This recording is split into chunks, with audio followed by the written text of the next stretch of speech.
সম্পর্কে খালা, তার মেয়ের একটা মেয়ে হয়েছে। খালা আমার মোবাইল করে বলছে, বাবা হুজুর মানুষ, অনেকদিন পর একটা নাতনি পাইছি, একটা ভালো নাম রাখো তো। আমি বললাম, খালা একটা ভালো নাম আমার মুখের উপর খুবই ঘুরতেছে, হাসিনা। খালা 30 সেকেন্ড আর কোনো কথা কয়নি, খালি গো গো গো করতেছে। আমি বললাম, খালা কি হলো? এই তুই আলেম না চালেম? তুই যে আওয়ামী লীগের চামচা তা তো আমি জানতাম না। কে রে? হাসিনা হলো একটা খুনি, হাসিনা হলো একটা ফ্যাসিস্ট, আর তুই বলিস আমার নাতনির নাম তোমার হাসিনা? নামের কি অভাব পড়ছে নাকি? আমি তখন বুঝলাম আবু সাইদ প্রত্যেকটা পাড়ায় পাড়ায় জন্ম নেবে, আর কমপক্ষে 50 বছর বাংলাদেশের কোন মেয়ে জন্মালে তার নাম কেউ জানা সত্ত্বেও হাসিনা থুবি না। জোরে কর কথা, কথা কথা। ভাইজান একটু মনে রাখবেন, ইয়াজিদ শেষ। আমার মাথায় উঠায় দে খাদ্যের বস্তা। আসলাম যখন উমরের মাথায় উঠায় দেয়, উমর ফারুক বস্তা ধরে যখন জোরে দৌড় মারতেছে, পিছন দিক থেকে আসলাম বলে, আমির আল মুমিনিন, বস্তা মাথায় নিয়ে আপনি পড়ে গেলে আপনার বড় কষ্ট হবে। উমর কান্দের, আসলাম রে, সময় মতো যদি পৌঁছতে না পারি তাহলে উমরকে আল্লাহ জাহান্নামের আগুনে পোড়ায় ফেলবে। এক দৌড়ে তাবুর কাছে গিয়ে বললেন, মা মারে তাড়াতাড়ি রুটি আর হালুয়া তৈরি করো। মেয়েটা রুটি হালুয়া তৈরি করেছে। ওমর দুইটা বাচ্চাকে দুই উরাতের উপরে নিয়ে রুটি হালুয়া যখন মুখের মধ্যে দেয়, দুইটা বাচ্চা মুসকে মুসকে হাসে। তাকায় থেকে উমরের চোখ দিয়ে দর দর করে পানি পড়তেছে। দুইটা এতিম বাচ্চা উমরের চোখের পানি মুছে দিয়ে বলে, কে গো তুমি? আমরা বহুদিন হলে বাবার দয়া পাই নাই, আজকে তুমি গভীর রাত্রে আমাদের বাবার দয়া দিয়ে এমন করে কেন কাঁদতেছো? উমর ফারুক বলে, আল্লাহ এই অধমকে জাহান্নামের আগুন থেকে তুমি বাঁচায়া দাও। তারপর ভিতর থেকে মেয়েটা বলে, পথিক রে, ভালো মানুষের গল্প শুনেছি, কিন্তু মানুষ এমন ভালো হয় কোনোদিন কল্পনা করি নাই। আল্লাহর কাছে দোয়া করি, আল্লাহ উমরকে মদিনার খলিফা না বানায়া তোমারে যদি মদিনার খলিফা বানাই তো মদিনা যেন আল্লাহর জান্নাত হয়ে যেত। আব্দুল্লাহ বলে, সাহাবীরা রে, তোমরা সবাই যখন ঘুমাও, আমার বাবা তখন ঘুমায় না, গভীর রাত্রে আমার দরজায় গিয়ে বলে, আব্দুল্লাহ, আমি যেই মাত্র দরজা খুলেছি দেখি বাবার হাতে একটা পাঞ্জাবি। আমি খুশি হয়ে বললাম, বাবা বাইতুল মাল থেকে আমার একটা পাঞ্জাবি দিছে, আপনি আর একটা পাঞ্জাবি দিবে রাইছেন? নেতার বেটা হওয়ার মধ্যে আসলে লাভ আছে নাকি কম? বাইতুল মাল থেকে আমার একটা পাঞ্জাবি দিছে বাবা, আপনি গভীর রাত্রে আর একটা দিবে রাইছেন? সঙ্গে সঙ্গে ওমর ফারুক আল্লাহর কোরআন থেকে তেলাওয়াত করলেন, ইন্নাল্লাহা ইয়ামুরুকুম আন তুআদ্দুল আমানাতি ইলা আহলিহা ওয়া ইযা হাকামতুম বাইনান নাস আন তাহকুমু বিল আদল। আব্দুল্লাহ রে, এমন কথা তুই কেমনে বললি? তুই একটা পাইছিস, তোকে আর একটা দিবে রাইছি, এই কথা তুই কেমনে বললি? ওয়া ইযা হাকামতুম বাইনান নাস আন তাহকুমু বিল আদল। মানুষের মধ্যে কাউকে যখন হাকিম বানানো হয়, নেতা বানানো হয়, সে নিজের ইচ্ছা মতো চলতে পারে না, সে আল্লাহর আইন মতো চলে। জোরে কোন কথা ঠিক কিনা? আব্দুল্লাহ বলতেছে, গভীর রাত্রে আনছেন চোরের মতো, তো এজন্যই বলতেছি, এত রাগ করার কারণ? ওমর ফারুক বললেন, বাদান এই পাঞ্জাবিটা আমার ভাগে পড়ছে, এখন তুই বল আগামীকাল জুমার দিন এই ছোট পাঞ্জাবি পরে যদি আমি খুতবা দিবার চাই। মানুষ কিন্তু মুসল্লির পোশাকের দিকে খুব একটা তাকায় না, ইমামের পোশাকের দিকে সবাই তাকায় থাকে। জোরে কোন কথা, কথা কন না কেন ভাইজান? মুসল্লিরা অনেকে শার্ট পরে নামাজ পড়ে। আপনারা কোনোদিন আপনার এলাকার কোনো মসজিদের ইমামকে দেখছেন যে শার্ট পরে নামাজ পড়ায়? যদি পড়ে সবাই বলবে হুজুর লুচ্চা হয়ে গেছে। দেখেন, নিজে শার্ট পরে অসুবিধা নেই, কিন্তু আলেমের গায়ে কোনোদিন শার্ট দেখতে চায় না। ওমর ফারুক বললেন যে, তোর এই পাঞ্জাবিটা আমাকে দে। আব্দুল্লাহ বলে, আমারটা আমার বাবাকে দিলাম, বাবারটা আর আমারটা মিলে বাবা লম্বা জুব্বা বানায় আজকে খুতবা দেয়। এখন বলো বাবার খুতবা শোনা যায় কি না যায়? সমস্ত সাহাবীরা দাঁড়িয়ে বললেন, আল্লাহর কোরআন দিয়ে যখন রাষ্ট্র চলবে, এমন ভালো মানুষকে নেতা হিসেবে দেখা যাবে। ধরে কর সুবহানাল্লাহ। আল্লাহ বলে, মুসা মৃত্যুকে পছন্দ করার 2 নম্বর কারণ কি? 1 নম্বর কারণ কি আপনাদের মনে আছে? 1 নম্বর কারণ হলো না মরলে জান্নাতে যাওয়া। মনে রাখবেন, 3টা কারণ খালি মনে রাখলি, আর যদি বিশ্বাস করেন মরালে আপনাদের কোনো টেনশন থাকবে না। আল্লাহ বলে মুসা মৃত্যুকে পছন্দ করার 2 নম্বর কারণ কি? এবার মুসা বলতেছে আল্লাহ মৃত্যুকে পছন্দ করার 2 নম্বর কারণ হলো আমার মৃত্যুটা কেবল মাত্র আপনার জন্যই আমি অক্ষ করে রেখেছি। সুবহানাল্লাহ বলেন না। আজকে ভারতে অক্ষকৃত সম্পত্তি এটা বাতিল করতেছে মোদি সামার। জোরে কোন কথা ঠিক কিনা কথা বলেন? ওই সরকার কেমনে হলো? ওই বলে চা বেচা খায়, আগে চা বেচা খাচ্ছিল শালা সামার। মুসলমানের অক্ষকৃত সম্পদ মাদ্রাসা মসজিদের নামে যে দেওয়া হয়েছে এইগুলো আইন করে বাতিল করছে। চিন্তা করছেন আপনি আপনাদের মসজিদের জন্য যদি কোনো এক ব্যক্তি 100 বছর আগে 50 বিঘা জমি অক্ষ করে দেয় আর এখন যদি সেটা বাতিল করে আপনার কেমন হবে? চিন্তা করছেন? এখন ওয়াকফ মানে কি? শুধুমাত্র একমাত্র কার জন্য? মুসা বলতেছে আল্লাহ মৃত্যুকে পছন্দ করার 2 নম্বর কারণ হলো আমার মৃত্যুটা কেবলমাত্র আপনার জন্যই ওয়াকফ করেছি। আল্লাহর কুদরতি মুখে হাসি ফুটে গেছে। আল্লাহ হাসতেছে। আল্লাহ কিন্তু হাসে, আল্লাহ হাসে আবার আল্লাহ কাঁদে। এখন হয়তো বলবেন হুজুর এটা কেমন কথা? আল্লাহর কি কোনো রূপ আছে? কোরআন শরীফ পড়েন দেখবেন আল্লাহর মুখ আছে, চোখ আছে, হাত আছে, সবকিছুই আল্লাহর আছে।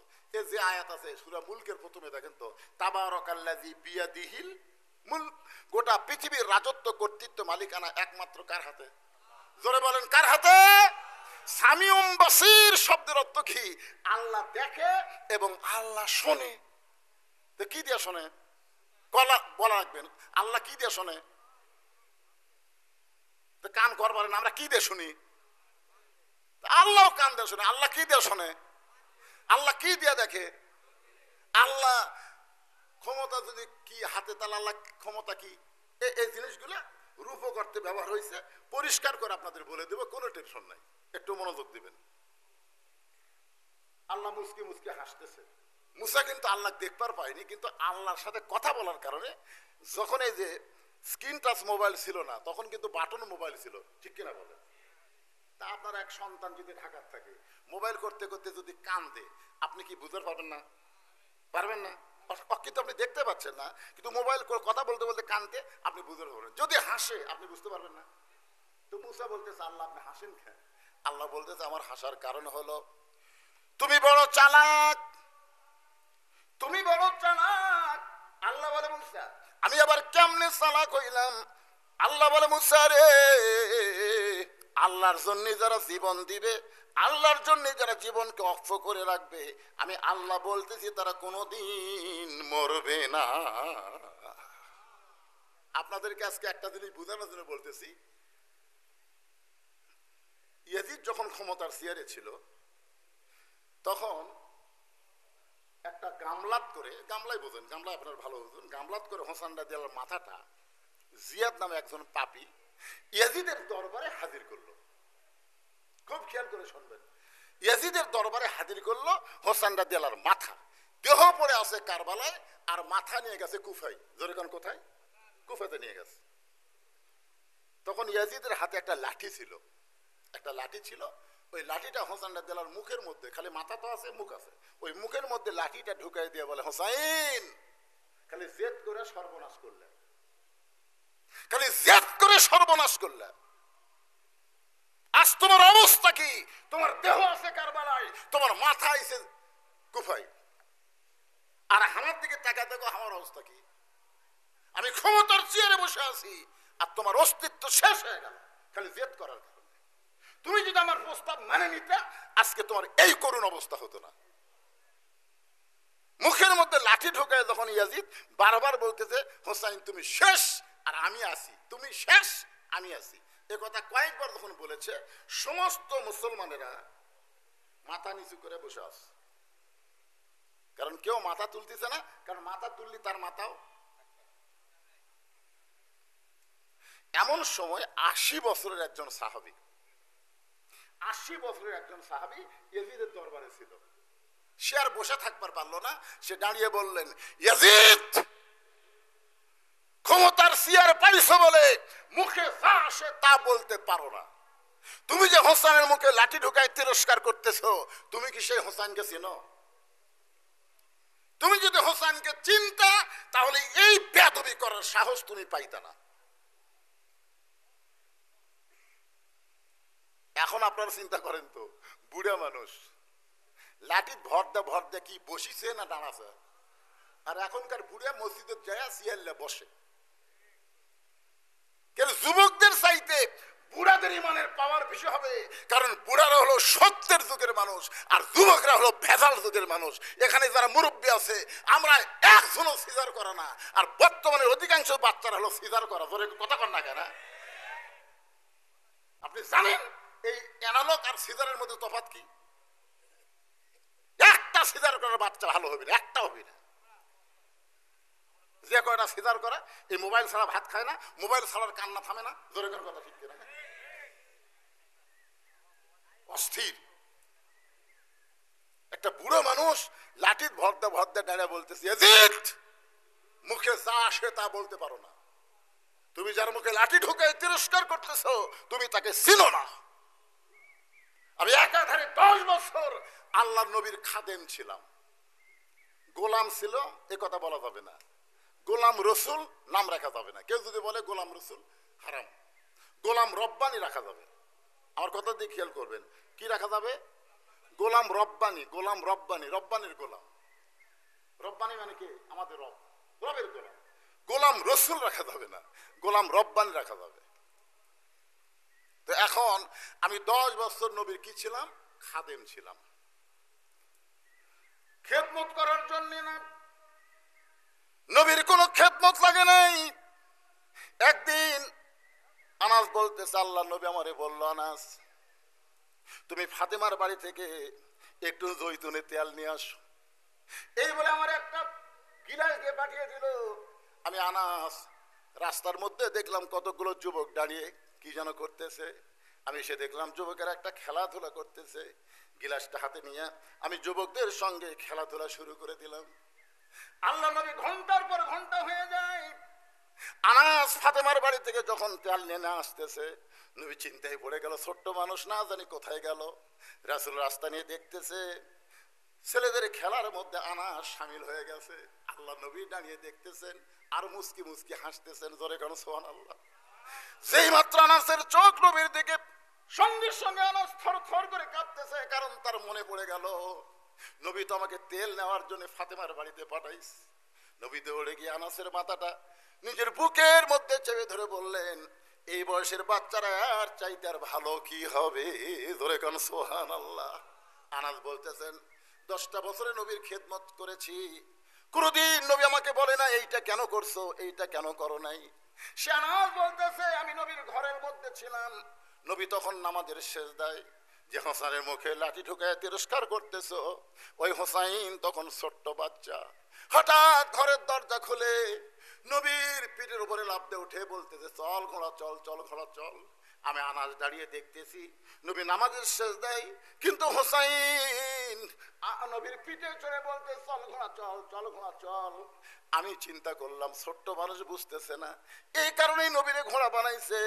আমি আনাস যখন আমার জায়গা থেকে এসে হোসাইনকে নবীর পিঠ থেকে নামাবার চাই, এমন সময় নবী হাত দিয়ে নিষেধ করলেন। আমি আশ্চর্য হয়ে গেলাম। কিছুক্ষণ পরে হোসাইন বলতেছে যে এই ঘোড়া চলে না, সেই ঘোড়ার পিঠে চড়ে আমার লাভটা কি? মনটা খারাপ করে যখন ঘর থেকে বের হয়ে গেল, আল্লাহ নবী নামাজ শেষ করলেন। আমি নবীর সামনে গিয়ে হাঁটু গেড়ে বসে বললাম, ইয়া রাসূলুল্লাহ, হোসেন আপনাকে ঘোড়া ঘোড়া বলল, চল ঘোড়া চল ঘোড়া বলল, আমি আপনার পিঠ থেকে হোসেনকে নামাবার চাই, কিন্তু আপনি নিষেধ করলেন। যতক্ষণ হোসেন বসেছিল ততক্ষণ আপনি সেজদা থেকে মাথা তুললেন না। রাসূল বলে, আনাস রে, তুই হোসেনকে নামানোর আগে আমি নিজেই হোসেনকে পিঠ থেকে নামাবার চাইছিলাম, কিন্তু নামাজের মালিক আল্লাহ আমাকে বলল, হাবিব আপনি যেমন হোসেনকে ভালোবাসেন আমি আল্লাহ তেমন ভালোবাসি। যতক্ষণ আপনার পিঠে ঘোড়া ঘোড়া খেলবে আপনি খবরদার সেজদা থেকে মাথা তুলতে পারবেন না। আনাস কান্দের রে, যেই হোসেন নবীরে ঘোড়া বানায় খেলাধুলা করেছে, যে আল্লাহ হোসেনকে ভালোবাসে নবীর মতো, আজকে সেই হোসেনের মুখের মধ্যে লাঠি ঢুকায় তুমি বললা শেষ হয়ে গেলা। আমি আনাস বলতেছি হোসেন কোনোদিন শেষ হবে না, বরং তুমি শেষ হয়ে যাবে। আপনার বলেন তো গোটা বাংলাদেশের প্রত্যেকটা পাড়ায় পাড়ায় হোসাইন আছে না নাই? এই ধরে এখন আছে না নাই? কিন্তু গোটা পাড়া খুঁজে দেখেন তো, গোটা পাড়া না, আপনাকে গোটা আক্কেলপুর খুঁজে দেখেন তো, একটা ইয়েজিদ পাওয়া যাবে? ইয়েজিদের নামে কাউকে পাওয়া যাবে? তাহলে শেষ হলো কে? হোসাইন ইয়েজিদ। তোমরা ইয়েজিদের মতন ক্ষমতা পাইয়া বাংলাদেশের ভালো মানুষগুলোকে তোমরা ফাঁসি দিয়েছো। যাদেরকে ফাঁসি দিয়েছো তাদের নাম কিয়ামত পর্যন্ত মানুষ শ্রদ্ধার সাথে স্মরণ করবে, আর যেই বেটি ফাঁসি দিছে ওর নাম কেউ ঘৃণা করে উচ্চারণ করবি না। জোরে কোন কথা ঠিক কিনা? আমার খালা সম্পর্কে খালা, তার মেয়ের একটা মেয়ে হয়েছে, খালা আমার মোবাইল করে বলছে, বাবা হুজুর মানুষ অনেকদিন পর একটা নাতনি পাইছি, একটা ভালো নাম রাখো তো। আমি বললাম, খালা একটা ভালো নাম আমার মুখের উপর খুবই ঘুরতেছে, হাসিনা। খালা 30 সেকেন্ড আর কোনো কথা কয়নি, খালি গো গো গো করতেছে। আমি বললাম, খালা কি হলো? এই তুই আলেম না সালেম? তুই যা আওয়ামী লীগের চান্স তা তো আমি জানতাম না।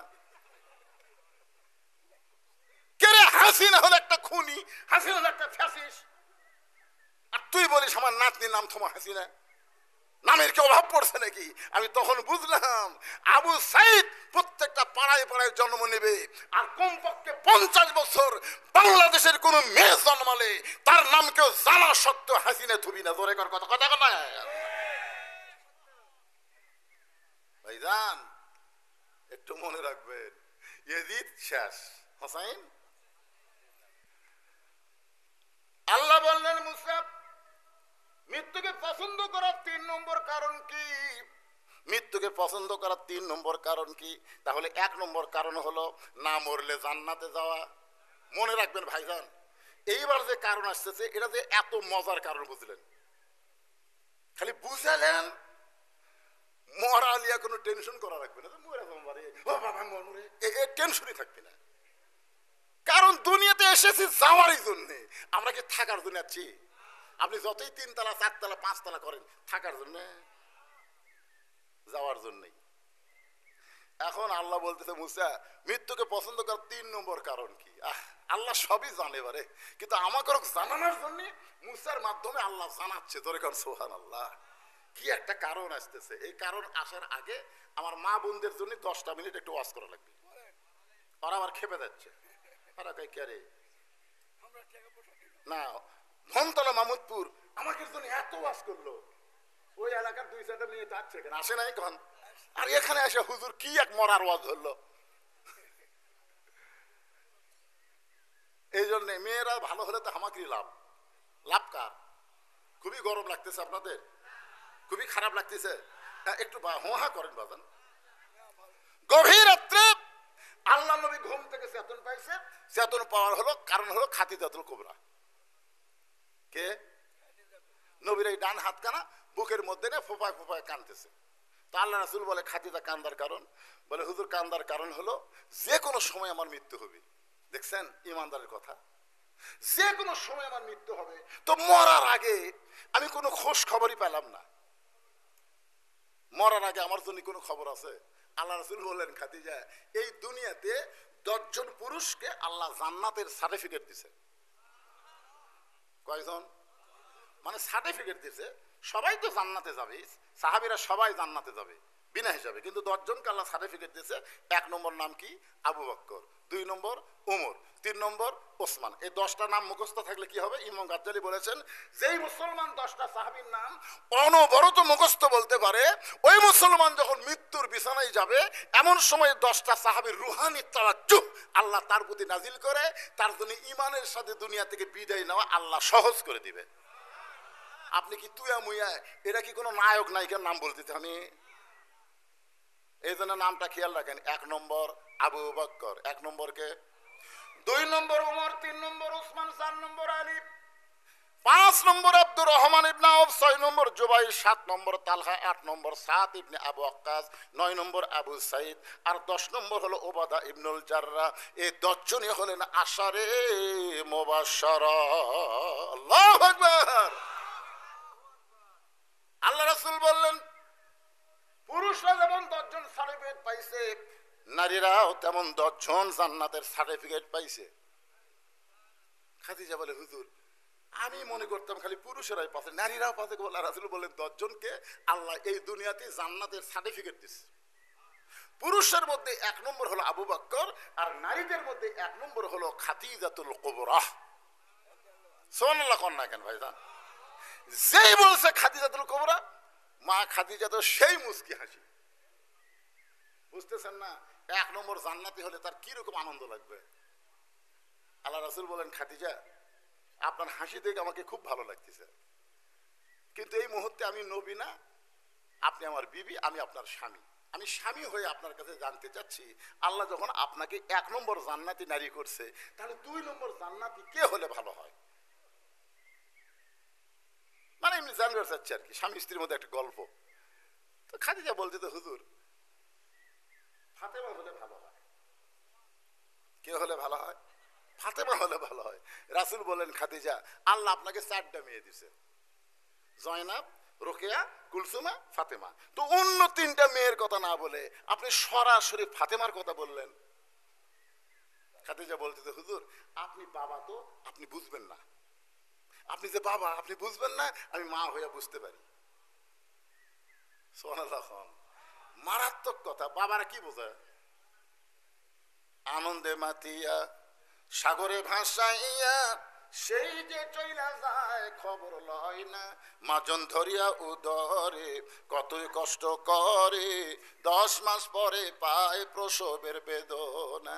খাদিজা বলতে, যে হুজুর জয়নাব যখন জন্ম নিল, আমার পেটে উঁচা হলো, আমার পেটের মধ্যে ওজন হলো, জন্ম নেওয়ার সময় আমার প্রসব ব্যথা হলো।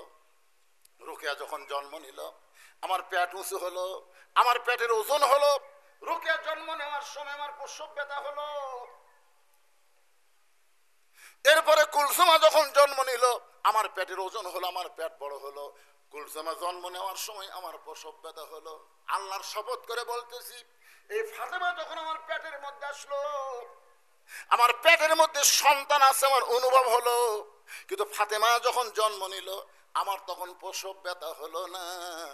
আমি লক্ষ্য করে দেখি, আমার ফাতেমা জন্ম নেওয়ার সময় তার 2টা হাত দিয়া তার ইজ্জত পর্যন্ত এমন ভাবে ঢেকে জন্ম নিল, আমি মা হইয়াও তার ইজ্জত দেখতে পারলাম না।